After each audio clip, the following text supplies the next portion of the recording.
So with the baby on the way, I wanted to make sure that my home was baby safe or baby proof. So I got this baby toilet lock to help keep the toilet down so that only adults or older individuals could be able to use the toilet without having the baby get into it. So I'm going to open this up and take a look at it. Okay, so on the inside, you've got the actual lock. You've got a 3M adhesive. You've got an optional piece here.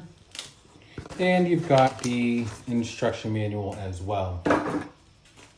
Now, when you use this, you want to make sure that the toilet is flat.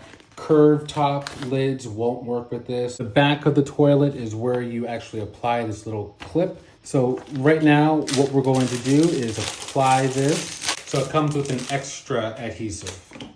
You already have one that's on side of it. So you want to make sure that it's flat, which it is. This goes right against the back. This will rest right here. So if someone tries to open the toilet, they wouldn't be able to unless this was removed out.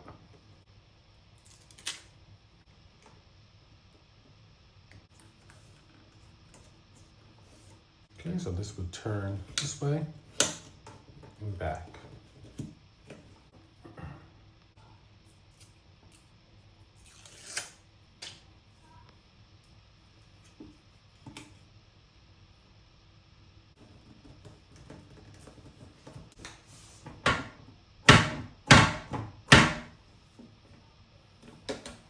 And now we can lift it up. I like how it pops back into place on its own. So that's a nice little feature. So once again, you push it to lock it in place, pop it, and then you're good. It doesn't go in the other direction. It only goes to the right, which is fine for us. So this is definitely a great way to help prevent the baby from getting into the toilet. I definitely would recommend this.